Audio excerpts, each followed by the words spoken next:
सरकारी नौकरी ले लूंगा तो शादी में पैसा अच्छा मिलेगा।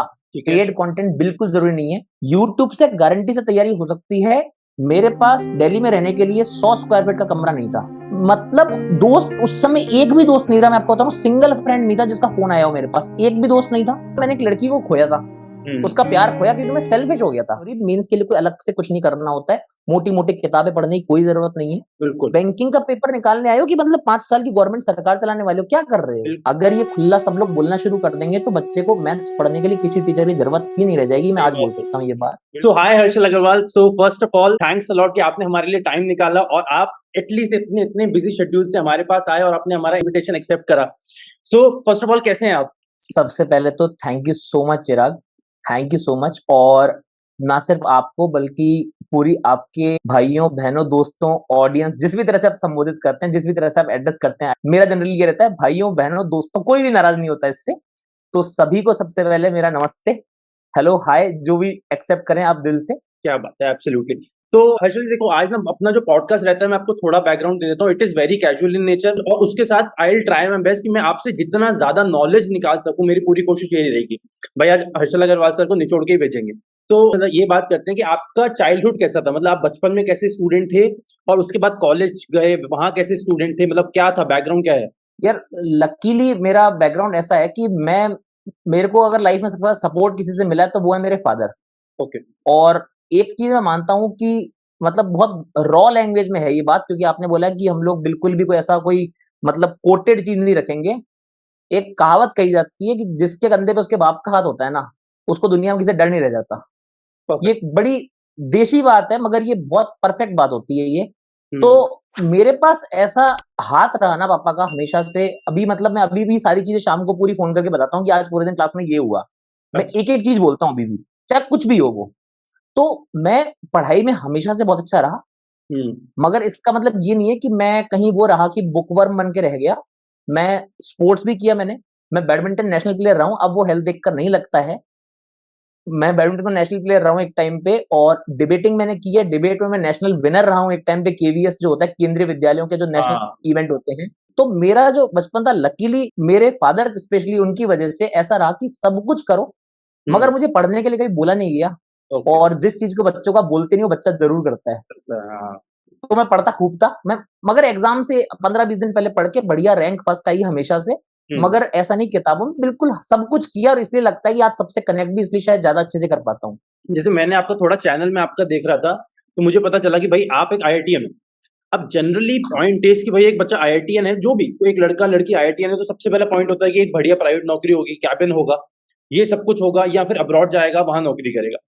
अब आपने ये पूरा वो होता है ना, एक कासल है, पूरा कांच का महल है, उसको कैसे तोड़ा भाई? मुझे तो पर्टिकुलरली बहुत ज्यादा ऐसा लगा कि आईआईटीएन क्यों पढ़ा रहा है बच्चों को। तो ऐसा क्या हुआ कि आईआईटीएन आपने वहां, आपका प्लेसमेंट नहीं हुआ, आपने लिया नहीं जॉब, या जॉब था आप जॉब छोड़ के यहाँ पे आए, एजुकेशन में कैसे आए? चिराग, इसका आंसर थोड़ा सा लंबा चला जाएगा, प्लीज बियर। आपको थोड़ा सा इसमें पेशेंस से सुनना पड़ेगा, क्योंकि एक्चुअली ये बात मैं पहली बार मैं बच्चों से ये बात करने वाला हूँ। क्योंकि जनरली क्या होता है, ये क्वेश्चंस बार बार आए हैं। ये वाला क्वेश्चन बार बार आया। कभी वो हो सकता है रात को 2 बजे कोई बच्चा गुस्से में कुछ लिख गया कमेंट में, कभी क्लास में डायरेक्ट भी पूछा गया, और मैं हमेशा इस क्वेश्चन को टाल देता हूँ। तो पहली बार मैं आपके प्लेटफॉर्म पे इस बात का खुल के जवाब दे रहा हूँ। सबसे पहले आपके चैनल पे बात करूंगा ये वाली मैं। मुझे ऐसा लगता है कि टीचर्स को हमने थ्योरेटिकल सम्मान हमेशा से दिया है। थ्योरेटिकली हमारे लिए गुरु देवो भवे हमेशा से रहा। मगर कहीं ना कहीं वो चीज हम लोगों ने टीचर्स को एक तरह से वो समझ लिया कि यार ठीक है, टीचर ही तो है, टीचिंग ही तो कर रहे हैं। हम लोगों ने देखा डॉक्टर बहुत बड़ी चीज है, इंजीनियर बहुत बड़ी चीज है, वकील होना समाज में, कलेक्टर बनना, आईएएस बनना, सब बड़ी बड़ी चीजें थी। मगर मुझे लगता है ना कि टीचर है तो ये सब कुछ है।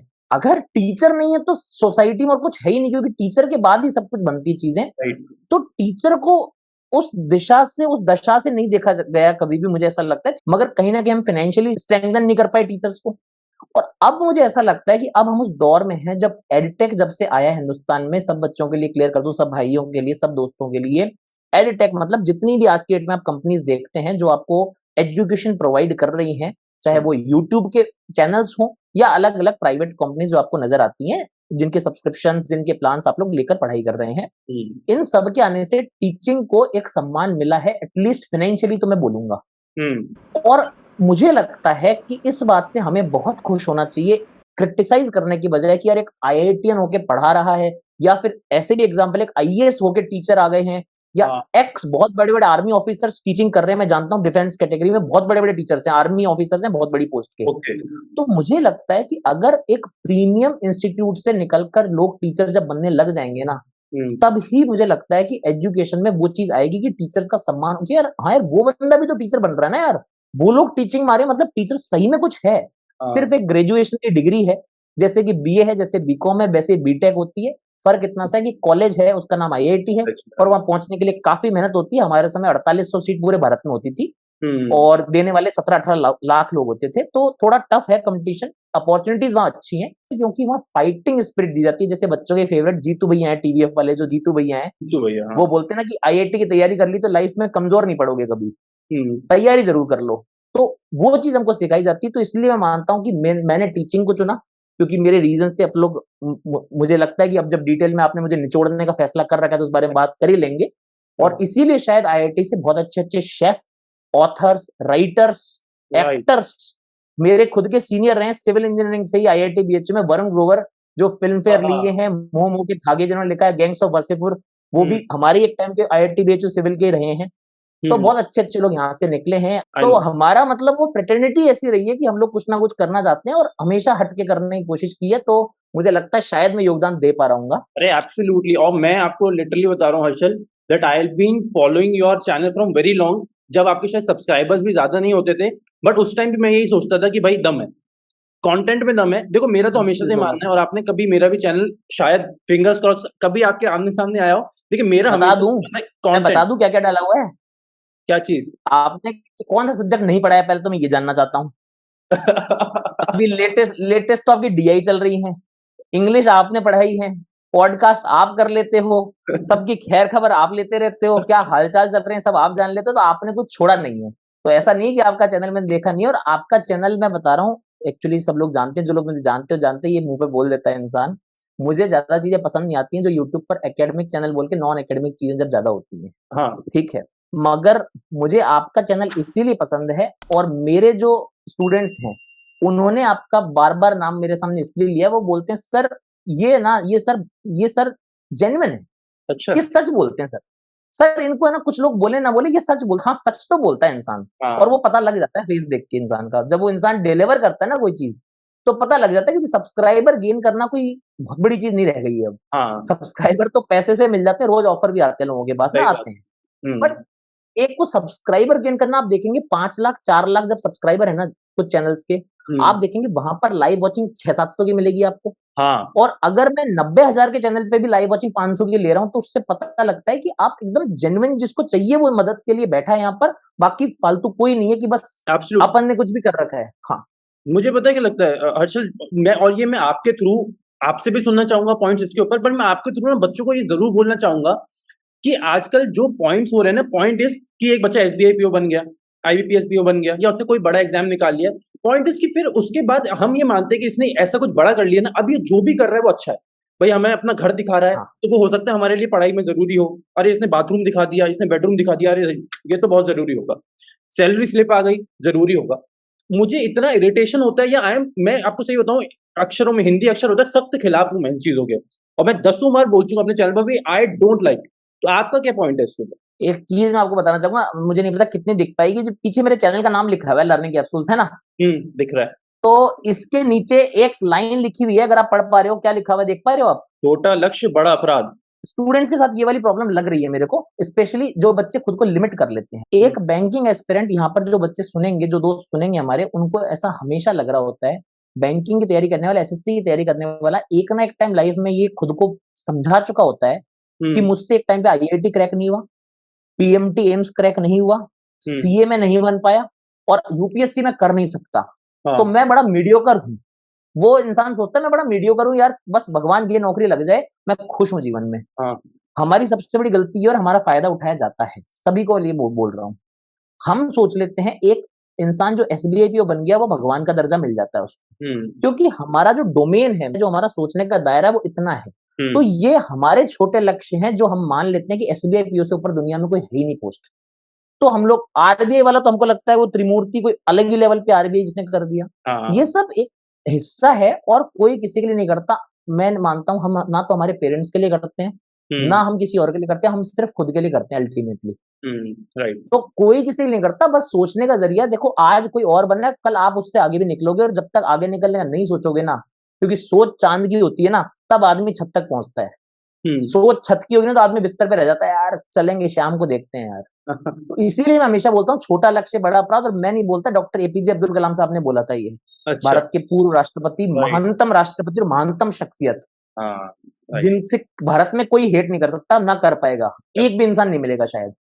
उन्होंने बोला था और मेरे टीचर ने मुझे समझाया था कि जिंदगी में लक्ष्य छोटा मत करना, वरना काम खत्म हो जाएगा वहीं पे। तो ये मेरा मानना है, इसीलिए आप उसका फायदा उठाया जा सकता है। आप अपना बाथरूम दिखाओ, अपना घर दिखाओ, कुछ भी दिखाते रहो, बच्चे देखते हैं, दे एंजॉय। क्योंकि देखो सर, बात ऐसी है ना कि अगर आप एक चीज करोगे ना, आज आप अपना घर दिखा दो, अगर उस पर व्यू 5 आएंगे ना, आपकी हिम्मत नहीं पड़ेगी अगला वीडियो डालने की। अगर उस पर व्यू 90,000 आएंगे, आप 10 वीडियो बना दोगे वैसे। तो हम ही किसी ना किसी को एनकरेज करते हैं, कोई खुद से नहीं हो सकता एनकरेज, सोशल मीडिया का यही है सर। अच्छा हर्षल, जैसे आप एक क्वांट के बहुत अच्छे एजुकेटर हो गए हो अभी, है ना भाई, नाम भी हो गया, अच्छा खासा चल रहा है। तो मैं कुछ बेसिक चीजें पूछना चाहता हूँ जो एक बहुत सारे बच्चों को डाउट्स होते हैं, एंड आई नो बिकॉज मैं लगातार कमेंट्स में देखता रहता हूँ। उन्हीं कमेंट्स को उठा के आज आपसे क्वेश्चन पूछ रहा हूँ। सबसे पहला क्वेश्चन लिख के लाए हुआ सारे क्वेश्चन आपके लिए। सबसे पहले क्वेश्चन भाई, 3 चीजें भाई, मैथ्स को मैं 3 चीजों में डिवाइड कर सकता हूँ। सबसे पहले speed maths, then arithmetic, then DI. भाई एज अ क्वांट एजुकेटर आप क्या बोलोगे भाई, किस चीज को कितना टाइम दें और प्रेफरेंस क्या होनी चाहिए भाई? नंबर 1 क्या है, नंबर 2 क्या है और नंबर 3 क्या है हमारे लिए? मैं ये चीज बिगिनर्स के लिए बताऊं, किस तरह से बताऊं, किन बच्चों को टारगेट करें सबसे पहले? बिगिनर्स जिसने सोचा है कि बैंकिंग की तैयारी करने का मन है मेरा। जो मेरी सोच है, हो सकता है काफी लोग इससे एग्री ना करें एक बार के लिए शुरुआती, क्योंकि मैं थोड़ा सा अलग तरह से चलता है मेरा दिमाग इस चीजों में। मैं मानता हूँ ना तो स्पीड मैथ, ना डीआई, ना अरिथमेटिक, कुछ मत करो। पहले मन को शांत करके एक तो हवा निकालो। आज मैं पिछले 2 दिन पुरानी क्लास के बारे में बता रहा हूँ। मैं एक मीन्स की डीआई पढ़ा रहा था, एक मैचिंग डीआई नया पैटर्न चल रहा है 2 साल से। उसमें टर्म मैंने लिख दिया था, discriminant of this quadratic equation is something, जो भी वैल्यू थी। कमेंट साइज और डिस्क्रिमिनेंट क्या होता है, ये प्रॉब्लम हो चुकी है। वो जो ट्रिक्स का महाजाल चलता है ना आजकल यूट्यूब पर, कि 1 से 100 तक के स्क्वायर कैसे याद करें, उसका यूज मुझे समझ नहीं आया। कैसे याद करें, क्या यूज है उसका, मुझे आज तक नहीं पता है अभी तो। 1 से 100 तक की टेबल कैसे याद करें, मुझे उसका यूज नहीं आता। तो मुझे ऐसा लगता है हमको किसी भी काम को करना है, ना सिर्फ क्वांट, किसी भी सब्जेक्ट में, सबसे पहले रूट्स पे जाना चाहिए। और मैं हमेशा रिकमेंड करता हूँ, न जाने क्यों बैंकिंग में अभी बात इतनी फेमस नहीं हो, यूपीएससी वाले हमेशा मानते हैं, स्टूडेंट्स वो हमेशा करते हैं चीज। मेरा मानना है 6th क्लास से और 10th क्लास तक की जो एनसीईआरटी की किताबें हैं, अगर ये खुला सब लोग बोलना शुरू कर देंगे तो बच्चे को मैथ्स पढ़ने के लिए किसी टीचर की जरूरत ही नहीं रह जाएगी। मैं आज बोल सकता हूँ ये बात, बिल्कुल सही बात। 6ठी क्लास से 10वीं क्लास तक की एनसीईआरटी सबसे पहले खुद से सॉल्व करें आप। जहां जहां दिक्कत आती है उन चीजों को लिखें, पढ़ें, देखें यूट्यूब पर, फिर जहां मर्जी टीचर से देखें कि मुझे चीज समझ नहीं आ रही तो देखें, पहले खुद से जरूर सॉल्व करें। क्योंकि मेरा ये मानना है, अगर 6ठी से 10वीं तक की एनसीईआरटी पढ़ ली तो क्या तो प्रीलिम्स और क्या मेंस, ऐसा मुझे क्वेश्चन नजर नहीं आएगा जो मेरा कवर नहीं हो पाएगा। आज सबसे ज्यादा बच्चों में जो तांडव मचा हुआ है 2 साल से, सर क्वाड्रेटिक डेप्थ में आ रहा है, नंबर सिस्टम बड़े डेप्थ में आ रहा है। आ क्या रहा है क्वाड्रेटिक में, रूट्स का सम क्या होगा, -b/, ये 10वीं क्लास का चौथा चैप्टर में दिया हुआ है। राइट। उसका खौफ है। मेरे को वीडियो डालना पड़ा था क्योंकि बैंकिंग में क्वाड्रेटिक कोई पढ़ ही नहीं रहा था। हम लोग plus minus minus minus minus plus और माइनस माइनस 4 पर चल रहा था। मेरे को सबसे पहले वीडियो डालना पड़ा था। 2 घंटे 53 मिनट का वीडियो मुझे पढ़ाना पड़ा था, पूरा क्वाड्रेटिक इक्वेशन 10वीं क्लास वाला। 2 घंटे 53 मिनट की क्लास लगाई मैंने। मगर मुझे उस समय समझ आया कि बच्चा रूट्स छोड़ चुका है अपने, ग्राउंड रियलिटी छोड़ के बच्चा सिर्फ ट्रिक के पीछे है अभी। और वो चीज क्या होती है ना, आपको अगर रूट्स नहीं पता, देखो मैं हमेशा बोलता हूँ ट्रिक्स बहुत अच्छी चीज है, मैं ट्रिक्स का विरोधी नहीं हूँ, मैं शॉर्टकट्स का विरोधी नहीं हूँ, मगर शॉर्टकट सिर्फ नमक है, खाना नहीं हो सकता पूरा। खाने के लिए आपको बेस ही खाना पड़ेगा। 6ठी से 10वीं की एनसीईआरटी आपका खाना हो सकता है। ट्रिक, शॉर्टकट्स, नई नई टेक्निक वो नमक के तौर पे इस्तेमाल कर सकते हो आप, नमक की पुड़िया भर के नहीं खा सकते, वरना शरीर में 100 बीमारियां हो जाएंगी। जैसे हमारे पंजाब में ना एक कहावत भी होती है अर्चन, हमारे पंजाब में कहावत होती है कि नकल के लिए भी अकल चाहिए। भाई शॉर्टकट भी तो तभी लगाओगे जब पता होगा कि लगना कहाँ पे है। भाई मैं आपको मैं फॉर्मूला रटवा दूंगा, आपको पता नहीं है लगना कहाँ है फॉर्मूला, तो अकल तो है नहीं, नकल करोगे कैसे? ये मुझे लगता है ये प्रॉब्लम है जो बच्चे ट्रिक्स के पीछे भागते हैं उनके साथ। अब बात तो है ना कि मतलब गलती सारी बच्चों की भी नहीं बोलूंगा। बात ये कि आप यूट्यूब पर आप सर्च करो banking class, banking math class, आपको सबसे पहले क्लासें ऐसी मिलेंगी 100 तक के स्क्वायर, 100 तक की गिनती, 100 तक की टेबल, सबको पता है यार। मगर हम लोग क्या है ना, हम लोग इतना उसमें हो गए ना, हम लोग थोड़ा सा आलसी भी हो गए। देखो बच्चों की थोड़ी सी गलती, जो आलस आ गया हमारे अंदर थोड़ा ज्यादा, हम लोग को लगता है सब कुछ पक्का पक्का है, सामने मिल जाए। और कुछ बच्चों में शर्म का फैक्टर भी मैंने फील किया। जैसे कोई स्टूडेंट आया मान लो क्लास में, उसको मैंने बोल दिया कि यार ये नहीं आ रहा है, एक काम करो 7th क्लास की एनसीईआरटी कल पढ़ के आना एक बार, ये वाला चैप्टर में है। उसको लगता है सर ने मेरी बेइज्जती कर दी।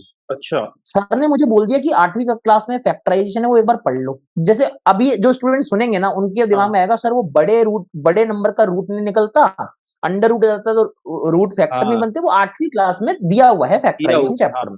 ये बात मैं अगर स्टूडेंट को बोल दूं ना, तो उसको लगता है कि मेरी बेइज्जती कर दी। फिर मैं उसको समझाता हूँ कि आप जो आईएएस बनते हैं ना हर साल, उनकी सक्सेस स्टोरी बहुत सारी अवेलेबल है। हर आईएएस हिंदुस्तान में 6ठी से 12वीं की एनसीईआरटी सबसे पहले पढ़ता है, उसके बाद ही किसी कोचिंग के नोट्स या एडिटोरियल वगैरह वगैरह पढ़ता है। तो इसीलिए बैंकिंग वाले स्टूडेंट से मेरी खास रिक्वेस्ट है, देखो स्पीड मैथ भी हो जाएगी, डीआई भी हो जाएगी। डीआई भी कोई बहुत महान चीज नहीं है, और मैं इतना बोल सकता हूँ कि मेंस लेवल डीआई जितनी मैंने कराई है, मतलब 500 से ऊपर मेंस लेवल डीआई मेरे यूट्यूब पर कराई भी रखी है, 500 से ऊपर। तो इसमें एक्सपीरियंस पे बोल रहा हूँ, अर्थमेटिक चाहे कुछ भी हो, अगर आपने एनसीईआरटी दिल से बना ली एक बार और प्रॉपर तरीके से, तो क्या तो बैंकिंग, क्या एसएससी। अच्छा हर्षल, एक बात और जो जनरली मैंने तो बहुत सुना है, शायद आपने भी सुना होगा, कि काफी बच्चों को, कि बच्चों को तो हम ही बताते हैं, तो काफी बच्चों को ये गाइडेंस दी जाती है कि यार अरिथमेटिक अभी मत पढ़ो फॉर द टाइम बिंग, बाकी चीजों पे ध्यान दो, भाई अरिथमेटिक तो होता रहेगा। ये आपने पक्का सुना होगा, आई एम प्रीटी श्योर। तो इसमें मेरा शक्ल का एक्सप्रेशन देख लो ना, मेरा क्या हो गया इस तो नाम से। क्या करें, अरिथमेटिक बच्चे को कब चालू, मतलब आज एक नया बच्चा तैयारी चालू कर रहा है, तो कितने महीने बाद या कितने दिन बाद तैयारी चालू करे अरिथमेटिक की? देखो अर्थमेटिक ऐसा है कि एक सबसे बड़ा वो है कि अर्थमेटिक के बारे में लोगों ने, मैंने देखा बहुत वीडियो हैं, बहुत चीजें। अर्थमेटिक एक बुरा सपना है, एक भूत है, खा जाएगा, नहीं हो सकता, सबसे एंड में करो। ये काफी प्रचलन है, अर्थमेटिक को एंड में करो। मुझे समझ नहीं आता क्यों, ऐसी क्या बुराई है। और आजकल तो आपने देखा होगा प्रीलिम्स एग्जामिनेशन में भी स्पीड मैथ के क्वेश्चन 35 में से 5 कर दिए आजकल। पीओ की बात कर रहा हूँ, राइट 35 में 5, और मैं चाहता हूँ अगले 1-2 साल में वो भी 0 कर देने चाहिए। क्योंकि स्पीड मैथ का यूज आपको चेक हो जाता है, अर्थमेटिक क्वेश्चन को भी फास्ट बनाने के लिए अंत में तो स्पीड मैथ ही लगाओगे ना, अंत में तो गुणा भाग करोगे ही, मल्टीप्लिकेशन बिना तो आंसर नहीं निकालोगे। अर्थमेटिक में मैं वही वापस एनसीईआरटी वाले पॉइंट पे आ रहा हूँ, थोड़ा सा बेसिक कम करके। अब जैसे मैं बताऊं आपको छोटी सी बात एक, जैसे ज्यादातर लोगों का, आपने तो खैर आपके चैनल पे तो ज्यादा कम्युनिकेशन होता है, क्योंकि हम लोग तो खैर पूरा दिन ही पढ़ाते हैं, आप साथ में बातचीत भी करते हो, तो आपको एक चीज आती होगी, सर प्री की मैथ तो हो जाती है, मेंस में जाके हवा टाइट हो जाती है। राइट। ऐसा क्या हो जाता है कि प्री में 35 में 33, 32, 30, 25 हर कोई लाता है, मेंस में जाके कट ऑफ 2-2 नंबर क्लियर नहीं हो रही होती 60 में से। राइट। मेंस आपको ये परमिशन नहीं देता कि आप जाके सोच लें CP2 है, SP3 है, तो प्रॉफिट 1 हो गया, 1 बराबर 40, तो 3 बराबर 120। बस मेंस में ये आपको खाने को नहीं मिलता, और इसलिए जाके मेंस में बच्चा 2 नंबर भी कट ऑफ के स्कोर नहीं कर पाता है। मैं बिल्कुल हार्ड फैक्ट्स बोलूंगा ये बात में। और प्री में सब 25 के आसपास सब पहुंच जाते हैं। प्री में क्वांट में आप किसी से नहीं सुनेंगे 5 नंबर आ रहे हैं उसके, नहीं सुनेंगे आप, क्योंकि प्री में आपको स्कोप है। और ज्यादातर सर स्टूडेंट्स की दिक्कत ये ना, देखो हर कोई तो मेंस तक पहुंचता नहीं पहले अटेम्प्ट में, बहुत कम बच्चे हैं, तो उनको जब तक वो पहुंचते नहीं ना, दर्शन नहीं होते जब तक मेंस के पेपर के, तब तक उनको पता ही नहीं होता कि बैंकिंग का एक्चुअल लेवल क्या है। ये आप सोचना, वो सिर्फ 2 साल जो बच्चा प्री दे रहा है ना, उसको लगेगा यार वही 2 लाइन का अर्थमेटिक, वो इतनी सी डीआई जिसमें टोटल नंबर बॉयज और गर्ल्स दिया होगा, रेशियो 3:7:5 कर दूंगा, पॉलिटिक छोटी छोटी हो गया कम। फिर 2 साल बाद गलती से वो मेंस पहुंच जाता है, वो सब करते करते फिर उसको ऐसा होता, ये भी स्कैटर चार्ट फनल ये कुछ है। फिर वो ढूंढता है भैया, अब फिर वो घूमना शुरू करता है, अरे मेरा तो बर्बाद हो गए 2 साल। फिर बच्चा उसमें जगलिंग करता है, और तब जाके हमारे जैसे चैनल मिल जाते हैं उसको 2 साल बाद, 3 साल बाद। इसलिए वो चीज होती है, इसलिए हमारे सब्सक्राइबर 2 साल बाद बढ़ते हैं क्योंकि हम मेंस की बातें कर रहे हैं हम। और मुझे इतना पता है कि भाई जब आपको पता है सिलेक्शन के लिए आपको मेंस का रास्ता पकड़ना ही पड़ेगा, प्री से सिलेक्शन नहीं हो सकता, चाहे कुछ भी कर लो आप। और कुछ जगह मैंने एक चीज और देखी है, एक माइंडसेट और डेवलप कर दिया गया कि आप 1 साल प्री की तैयारी करो, फिर उसके बाद सिलेक्शन के बाद मेंस की तैयारी करेंगे। यार पंचवर्षीय योजना है, 5 ईयर प्लानिंग चल रही है। बैंकिंग का पेपर निकालने आए हो कि मतलब 5 साल की गवर्नमेंट सरकार चलाने वाले हो, क्या कर रहे हो? बिल्कुल सही बात है। जबकि बैंकिंग में ऐसा है नहीं। हमारी आदत क्या बन गई, सबसे पहले स्पीड मैथ करेंगे, उससे हमारी बहुत अच्छी स्पीड हो जाएगी, फिर हम उसमें प्री के छोटे छोटे क्वेश्चन कर पाएंगे, फिर हम मेन सीख लेंगे। जबकि अप्रोच एकदम उल्टी है, आप पहले अपना बेस बनाओ, बेस बना के आप सीखो कि अगर इसमें रेशियोज नहीं मिले मुझे, जैसा कि मेंस में होता है, जैसे प्री में भी आजकल क्या हो रहा है, 5 क्वेश्चन अगर एक डीआई में आए, 2 में आपसे रेशियो पूछ लेगा, परसेंट पूछ लेगा, एक में आपसे एवरेज वगैरह निकलवा लेगा, लास्ट के 2 क्वेश्चन में क्या करेगा, वो इक्वेशन बनवाना चाहेगा और वो अटक जाता है बच्चा, क्योंकि इक्वेशन से लोग डरते हैं, एक्स देख के डरने लग जाते हैं। मैंने कहा जिंदगी में एक्स से डरो, मगर मैथ्स में एक्स से डरने की जरूरत नहीं होती है। मैं हमेशा एक बात बोलता हूँ, जिंदगी में एक्स से डरना चाहिए, मैथ्स में नहीं डरना चाहिए। जिंदगी में कह रहा हूँ ना, जिंदगी में एक्स एक प्रॉब्लम है और मैथ्स में एक्स हर चीज का सॉल्यूशन होता है। यहाँ पर हमको थोड़ा सा, और वही मैं कह रहा हूँ, पहले बेस बनाइए, और जैसे ही आपकी मेंस की प्रिपरेशन साथ साथ चलेगी, बेस बन रहा है मतलब मेंस की प्रिपरेशन हो रही है, मेंस के लिए कोई अलग से कुछ नहीं करना होता है, मोटी मोटी किताबें पढ़ने की कोई जरूरत नहीं है। और उसके बाद उन्हीं चीजों को छोटा करते करते हमारी स्पीड आने लग जाती है, और स्पीड आने का काम हम लोगों को लगता है कि हम लोग अगर 95 into 72 की कोई ट्रिक सीख गए हैं, तो हमारी स्पीड बनेगी। स्पीड उससे नहीं बनती। स्पीड अगर पेपर में बनानी है तो अर्थमेटिक का जो वर्ड प्रॉब्लम है 2 लाइन का, उसको देख के कितनी जल्दी इंग्लिश की भाषा को आप मैथ की भाषा में बदल सकते हो, स्पीड वहां बढ़ती है हमेशा। 2 लाइन का अंग्रेजी में लिखा हुआ है ना, बस मुझे लगता है अर्थमेटिक सिर्फ लैंग्वेज कन्वर्जन है। इंग्लिश में या हिंदी में लिखा हुआ पढ़ते हैं, उसको मैथमेटिकल लिख दो, तो बहुत बेसिक से आके, और धीरे धीरे फिर फनलिंग होते होते आपकी स्पीड बनती है। आप उल्टा जा रहे हैं, अगर 90 into 72 की ट्रिक सोच के आप सोच रहे हैं एक दिन मेंस तक पहुंचेंगे, नहीं पहुंच पाते हैं, और इसीलिए मैथ वीक सब्जेक्ट रह जाता है। और मैं एक्सपीरियंस इसलिए बोल रहा हूँ, 2012 से मैथमेटिक्स पढ़ा रहा हूँ, और उसके आधार पे बोल रहा हूँ। मैंने आईआईटी जेई वाले बच्चों को मैथ पढ़ाई है 3-4 साल तक लगभग। ग्रेट। उसके बाद मैंने यूपीएससी सीसेट के लिए मैथ पढ़ाई ऑफलाइन में, दिल्ली में भी, वाराणसी में भी, क्लैट और आईलेट के लिए मैथ पढ़ाई, और अब मैं बैंकिंग के लिए पढ़ा रहा हूँ, और इन फ्यूचर पता नहीं और कहाँ का क्या क्या पढ़ाऊंगा। तो मैं पिछले 10 साल से मैथ पढ़ा रहा हूँ, तो उस बेस पर मैं बता सकता हूँ कि मैथ ऐसे ही होती है। खाली बैंकिंग की बात नहीं कर रहा मैं, ये नहीं बोलता मैथ मतलब मैं हूं या मेंस का जादूगर हूं, क्वांट का भगवान हूं, ये सब मेरे को टैग ही पसंद नहीं आते जो यूट्यूब पर बच्चे दे देते हैं।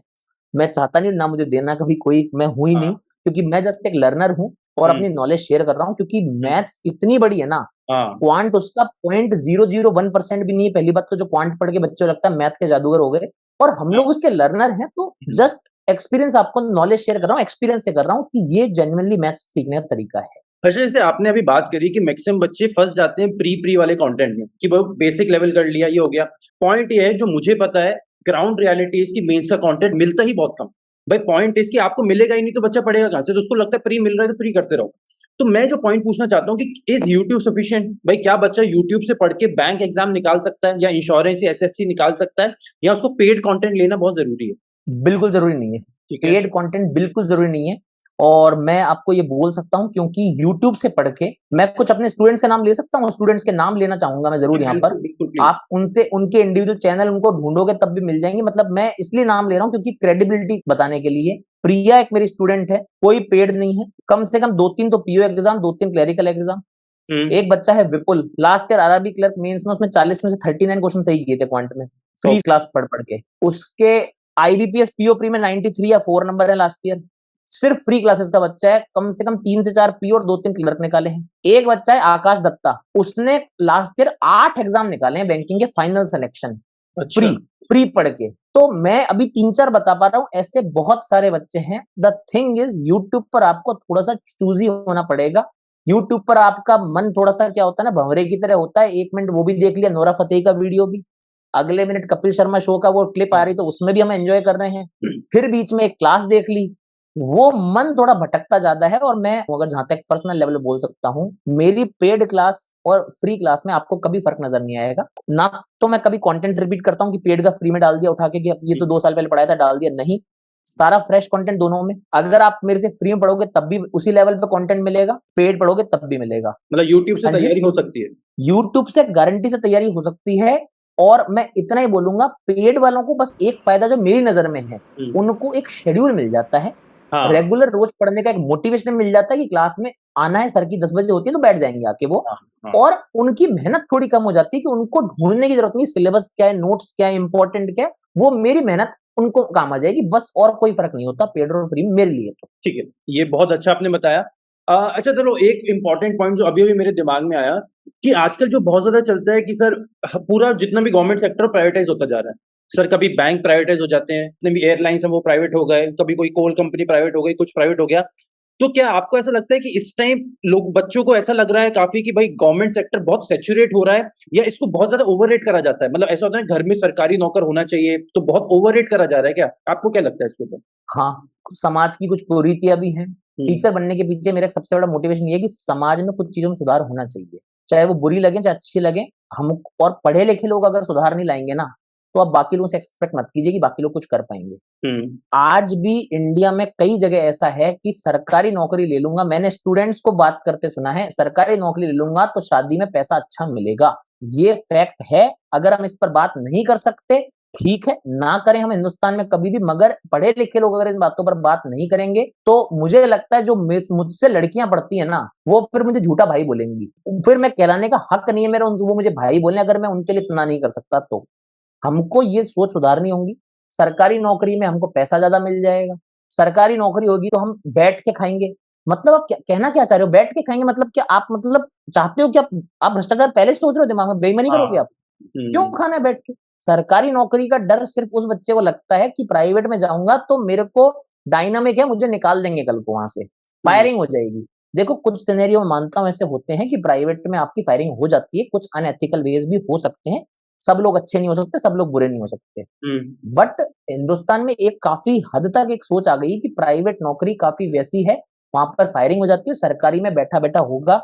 तो भैया अब वो भी मैं एक चीज क्लियर कर दूं, ये जो सरकार है अभी वाली, उन्होंने सरकारी नौकरियों में भी बहुत डायनामिक चीजें ऑब्जर्व करवाना शुरू कर दिया है। हम्म। आपकी जो प्रोग्रेस रिपोर्ट्स बनती है, जो आपकी एनुअल रिपोर्ट्स बनती है, उसमें काफी स्ट्रिक्टनेस आ चुकी है अब सरकारी नौकरी, अगर आपको लग रहा है कि सरकारी नौकरी में जाएंगे बैठे रहेंगे काम करो तो भी ठीक है, नहीं, ऐसा नहीं है।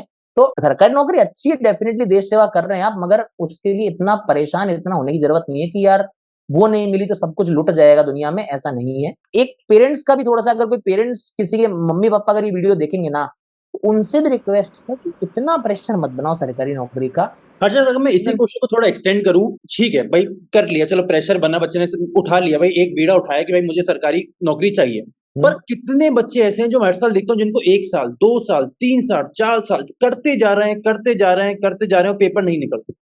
तो एक्चुअली में बच्चों को कितना साल तैयारी करके ये मान लेना चाहिए कि भाई अब ठीक है, अब कुछ और देखते हैं, भाई ठीक है ये नहीं हो पा रहा, कोई बात नहीं, कुछ और देख लेते हैं? ये बहुत बढ़िया क्वेश्चन है, और मुझे लगता है अगर इस पर ढंग से कोई सोचे ना, जो 32 साल 33 साल की उम्र में जाके जो बच्चा संभलना शुरू होता है ना, जिसका बच्चा होता उस एज में पहुंच जाता है जब इंसान, तब जाके दिमाग में आती है बात, ये बहुत सारे करियर सेव हो सकते हैं अगर इस क्वेश्चन को ध्यान से कोई करे तो। क्योंकि बात यह ना कि एक तो मोटिवेशन इतना मिलता है ना आजकल फ्री में, इतना फ्री का मोटिवेशन है ना कि करते रहो करते रहो करते रहो, तैयारी तुम में जुनून है, तुम में जिद है, तुम आग लगा दोगे तुम फोड़ दोगे। यार फोड़ देगा, मगर उसको 6 साल हो गए तैयारी करते हुए, वो खुद फूट रहा है यार। हाँ। थोड़ा समझो, लोगों को सिर्फ पैसा दिख रहा है तो बहुत गलत चीज है। मुझे लगता है आपको लाइफ में अपने नंबर्स अपनी एज के भी पता होने चाहिए, अपने परिवार के नंबर्स पता होने चाहिए, माँ बाप पर क्या बीत रही है इस समय, ये पता होने चाहिए मैं फ्यूचर में खुद को कहाँ देख रहा हूँ, क्या देख रहा हूँ। अगर आज कोई 31 एज में हो गया है, पिछले 3-4 साल से 5 साल से कभी बदल बदल के तैयारी कर रहा है इधर उधर, और उसको पता है कि उससे अभी तक क्लेरिकल एग्जाम भी नहीं निकल रहा है, पीओ के मेंस देखे नहीं उसने जीवन में, तो मुझे लगता है कि एटलीस्ट उसको ऑप्शन डेवलप कर लेना चाहिए, क्योंकि उसको सोचना चाहिए कि उसके पैसे कोई और पे कर रहा है अभी, या फिर वो कहीं छोटी मोटी नौकरी करके 5,000 7,000 रुपए कमा के अपनी तैयारी को स्पॉन्सर कर रहा है। तो वो अभी किसी का भार कैसे उठा पाएगा जब परिवार बनाने की जिम्मेदारी आएगी? या उनके माता पिता भी अगर आज एक 30 साल का इंसान है तो उसके मम्मी पापा लगभग 60 के आसपास होंगे, राइट। तो उनको भी तो बीमारियों की उम्र आने वाली है ना, ये फैक्ट है, हार्श फैक्ट है। 60 साल का आदमी बीमार तो पड़ेगा ना, अपना इलाज वो खुद ही कराते रहेंगे जीवन पर पेंशन के पैसे से। आप कब, तो इसीलिए थोड़ा सा मुझे लगता है ना कि हम लोग कहीं ना कहीं बहुत सेल्फिश हो जाते हैं, एक टाइम पर कंपटीशन वाले बच्चे सेल्फिश हो जाते हैं आपस में, और हमको सिर्फ हम ही दिखते हैं। आपने एक सीरीज देखी होगी, आप तो खैर सोशल मीडिया वाले हैं, खतरनाक तरह से देखते ही हो सारी चीजें।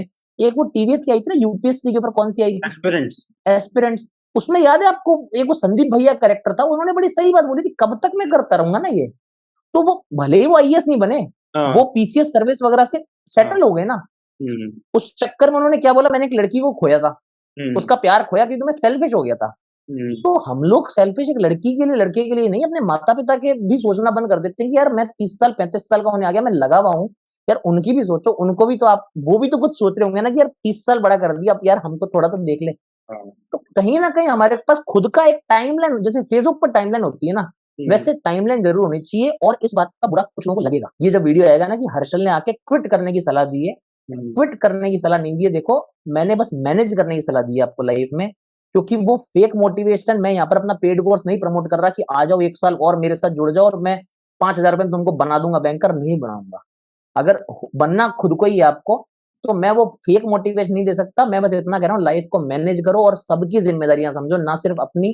तो अशिल देखो, एक लास्ट क्वेश्चन जो मेरे दिमाग में आ रहा है सबसे पहले वो ये कि बहुत सारे बच्चे ऐसे हैं जो क्वांट की तैयारी अच्छी करते हैं, मेहनत भी कर रहे हैं, फिर एक जगह जाके ना नंबर फंस जाते हैं, वही 10, 12, 15, 17, 18, 20 इस रे। और ये ऐसा नहीं कि आज फंसे भाई, भाई बच्चा फंसा रहता है 1 महीना 2 महीना, एक एग्जाम 2 एग्जाम, तो इस रेंज को तोड़ के अब कैसे निकले? देखो जो आप बोल रहे हो बहुत अच्छी बात है, और मैं बहुत अच्छा मान रहा हूँ कि आपने ऑब्जर्व किया। मुझे लगता नहीं था कि इतनी ज्यादा कोई इसको कंसर्न करता होगा।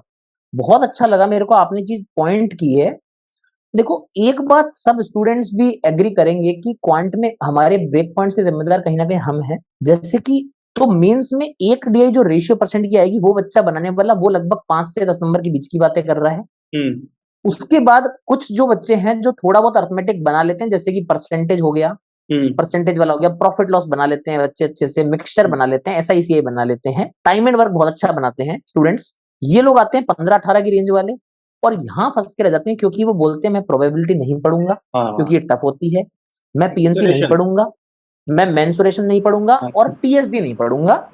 ये बच्चे हैं 20 से 22, और इससे ऊपर निकलना है तो वो टॉपिक मैं प्लीज आपके चैनल के माध्यम से बोलना चाहूंगा, एक सिलेबस में ऐड कर लो सभी लोग, नंबर सिस्टम, एलजेब्रा और क्वाड्रेटिक इक्वेशन। जो आपको पता है कि वो एसएससी में आता है, ऐसा नहीं है। पिछले 2 साल से लगभग सभी मेंस एग्जाम में लगभग 10 से 12 नंबर के ये 3 टॉपिक आए हैं।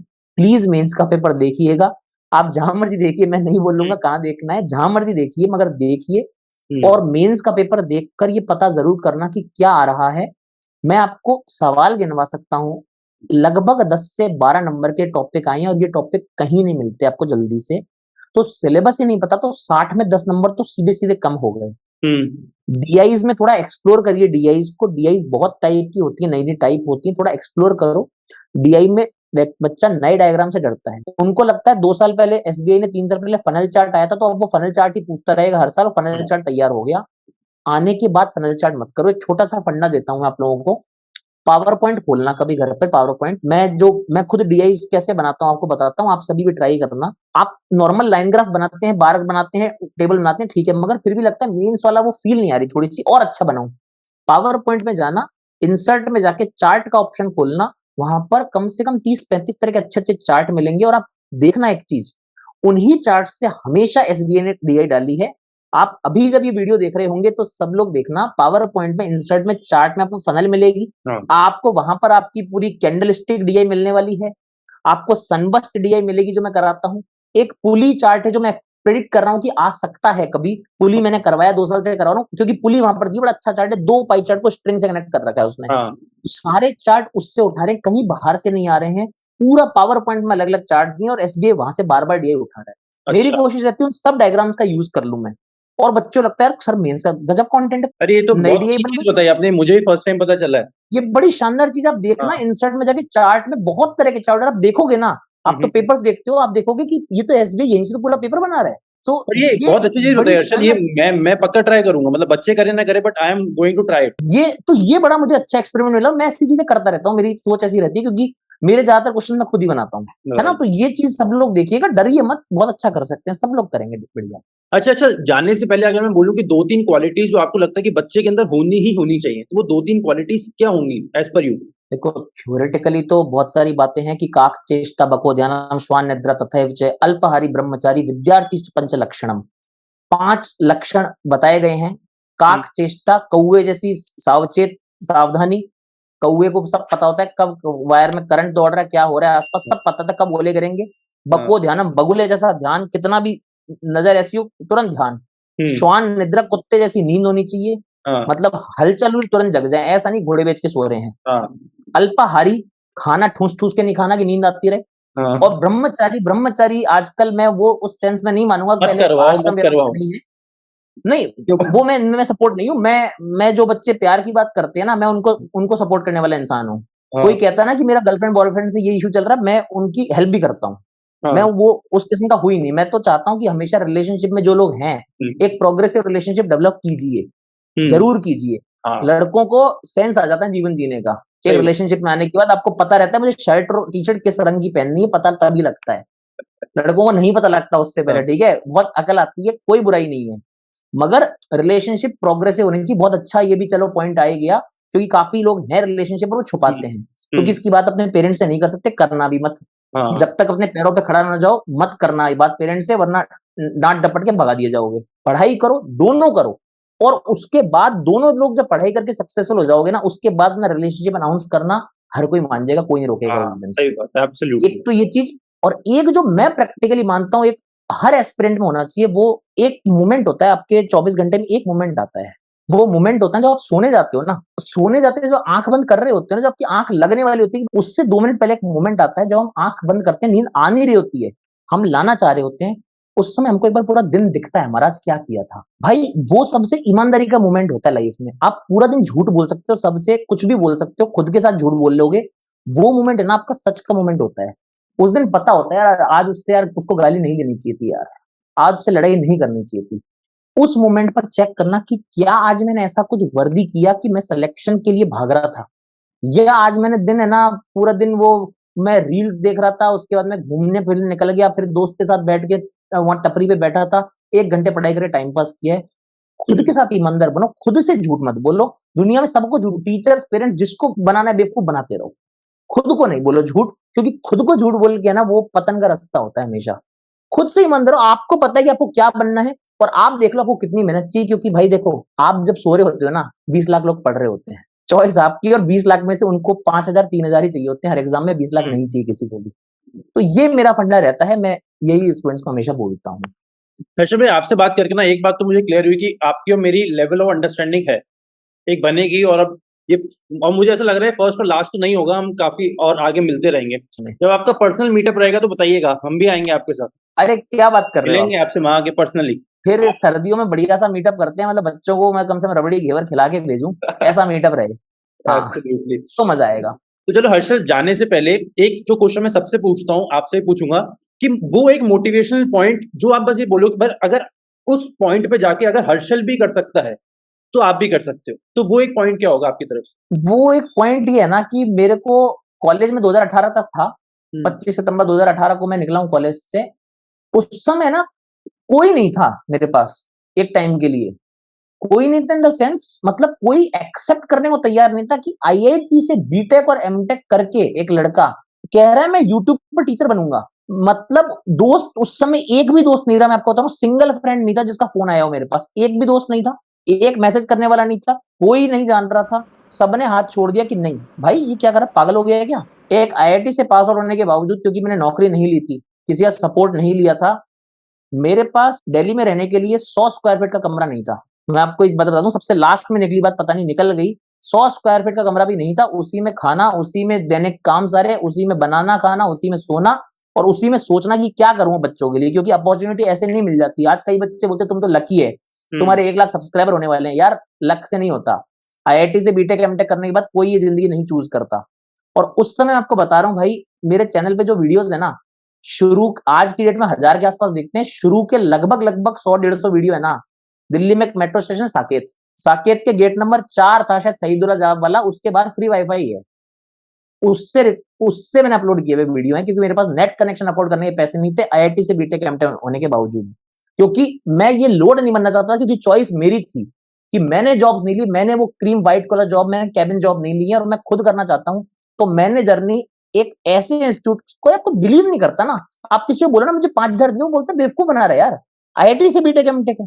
तो वो जीरो से जर्नी मैंने शुरू की, और आपको बताता हूँ लर्निंग कैप्सूल्स के शुरू के 150 वीडियो करीब, जिन पे आज कईयों पर 1-1 लाख से ज्यादा व्यू हैं, वो एक फ्री वाईफाई से अपलोडेड है। और बारिश के दिनों में मैं लैपटॉप को थैली में बांध के लेके जाता था, ऐसे करके कई बार, और लैपटॉप भी पता नहीं वो 2012-13 के जमाने का, जिसमें अपलोड नहीं होता, क्योंकि मैं बेसमेंट में रहता था, वहां फोन का नेटवर्क भी नहीं आता था, बेसमेंट ही अफोर्ड कर सकता था मैं दिल्ली में। मैं दिल्ली में ग्राउंड फ्लोर अफोर्ड नहीं कर सकता था, जहां पार्किंग होती है ना, मैं उस घर में रहता था जहां पार्किंग होती है ना, पास में बाइक के रात को आके गाड़ियां रुकती थी, वहां पर मेरा कमरा था 80 स्क्वायर फीट करीब का, जिसमें अगर एक जंप मार लो तो सर फटेगा दीवार में जाके, इतने हाइट का कमरा था। उसमें रह के लर्निंग कैप्सूल्स ने लॉकडाउन सर्वाइव किया है। और लॉकडाउन 0 से लेकर 10,000 सब्सक्राइबर मैंने उस कमरे में अटेंड किए थे। क्या बात। अगर वो चीजें हो सकती है ना, और ऐसा नहीं कि देखो मैं हमेशा बोलता हूँ मैं मजबूरी से टीचर नहीं बनाऊं। आज बच्चे सोचते हैं ना कि रात को 3 बजे से आदमी को गाली दे देंगे तो ये बड़ा दुखी हो जाएगा, नहीं होता। क्योंकि मैं टीचर वो नहीं हूं जो मैं खुद एसएससी बैंकिंग की तैयारी कर रहा था और मैं कहीं मेरा सिलेक्शन नहीं हुआ और मैं एक सब्जेक्ट पढ़ाने लग गया और मेरा सिक्का चल गया, नहीं। मैं टीचर मजबूरी से, मैं टीचर पैशन से हूँ। मुझे टीचिंग करनी है तो करनी है। मैं इस साल भी कैट देने जा रहा हूँ। अच्छा। मैं अभी आपसे बात करके कैट का फॉर्म का फर्स्ट पेज भर दिया, सेकंड भरना है मेरे को फीस जमा करने वाला। तो मैं इस साल भी कैट देने जा रहा हूँ और अगले साल फिर जाऊंगा। पिछले साल भी गया था, 99 लेके आया हूँ क्वांट में, क्योंकि वो एक चस्का है, जुनून है। मेरे को आईआईएम नहीं जाना, मेरा छोटा भाई अच्छा खासा सब कुछ कर आके क्रैक करके वो जॉब लग गई उसकी अच्छी खासी, मेरे स्टूडेंट पहुंच गए, मगर एक वो जुनून होता है कि मैथ्स से जुड़े रहना है और मैथ्स का वो हवा खत्म करना है हिंदुस्तान में कि फर्स्ट क्लास में आते बच्चे को मैथ की ट्यूशन लगवा दो, वो हवा खत्म करना है। बात इतनी सी है। तो अगर मैं कर सकता हूं ना भाई, अगर वो चीजें मैं कर सकता हूं कि एक आईआईटी से पास होने के बाद 0 से शुरुआत करने का अपना चैलेंज लिया, इसीलिए शायद जो आप बोल रहे थे ना कि रोज का मोटिवेशन, ये रोज की मोटिवेशन डोज है। ये लाइफ मेरी चुनी हुई है। मुझे किसी दिन नहीं लगता कि सुबह 10 बजे उठ के काम करना है। लगता है यार 10 बजे फिर 500 लोग होंगे, आज फिर कोई खट्टी मीठी बात करेगा, कोई बुरा बोलेगा और कोई बहुत तारीफ करेगा, मजा आएगा। और ये मजा पूरे हिंदुस्तान को देना है। और ये चीज मुझे आपसे भी सीखनी है, आपको फॉलो करेंगे और ज्यादा देखते हैं भाई क्या आपके अप्स एंड डाउन्स के साथ और भी सीखेंगे आपसे अब। अरे फॉलो नहीं यार, बस साथ में मिलके काम कर रहे हैं अपन लोग, और बस जेन्युइन लोग, मतलब हैं जेन्युइन लोग, और बस वो सब लोग हिम्मत बना रहे काम करते रहेंगे अपन लोग, तो एक ऐसी ना ऐसी कम्युनिटी बना देंगे जिससे सबको फायदा होगा। तो Harshal, it was fabulous having you. अब मैं लिटरली बता रहा हूँ कि मुझे मेरी अंडरस्टैंडिंग में बहुत कम लोग मिलते हैं, बट आज आपसे बात करके लगा कि नहीं, डेप्थ है बातों में, डेप्थ है और थोड़ी समझदारी है। तो बहुत अच्छा लगा आपसे बात करके। और जितने बच्चे देख रहे हैं, एक बार हर्षल के चैनल को, और इसने बोला नहीं है मुझे पर मैं बोल रहा हूँ, इसके चैनल को जरूर विजिट करें एक बार। लर्निंग कैप्सूल नाम है, लिंक आपको मैं नहीं दूंगा, जाके सर्च करना खुद से, ठीक है। नाम देख सकते हो। हाँ, नाम याद कर लो, ठीक है, बट जरूर विजिट करें और अच्छा लगे तो भाई को सारा प्यार देना, ठीक है। चलिए Harshal, it was fabulous having you on the show, और आई होप कि आपको भी मजा आया होगा। तो जल्दी मिलते हैं, फिजिकली भी कभी जल्दी मिलेंगे। Thank you so much. और एक बात बोल रहा हूँ कि ये मेरा फर्स्ट टाइम है जब मैंने इतना एक्सप्रेस किया है ऑन स्क्रीन खुद को। तो बहुत सारे बच्चों को बहुत सारी बातें जानने को मिलेंगी। I will definitely share this video with everyone, my students, क्योंकि और सभी को ये बोलूंगा जो मेरे स्टूडेंट्स भी अगर यहाँ पर आते हैं वीडियो देखने मेरे कहने पर, तो इस चैनल को सब्सक्राइब जरूर कर लेना। वो भी इंसान बोलने वाला नहीं है, वो नहीं बोलेगा, ठीक है। चैनल को सब्सक्राइब करना, क्योंकि भले ही आप पढ़ मुझसे रहे, क्योंकि वो भी डीआई पढ़ाते हैं, वो इंग्लिश भी पढ़ाते हैं, सब कुछ पढ़ाते हैं, आप किससे पढ़ लें कोई फर्क नहीं पड़ता। द थिंग इज, जो आपको ऑफ द बुक भी जो ज्ञान मिलता है ना, तो ये अपने बाथरूम नहीं दिखाते हैं, ये जेन्युइन आपसे बात करेंगे। तो इनको हो सके तो सब्सक्राइब करना एंड गिव सम लव, क्योंकि हम लोग यार अल्फा और सिग्मा पे चलती है अपनी जिंदगी। तो yes, it means a lot to us. Thank you so much, thank you so much Chirag.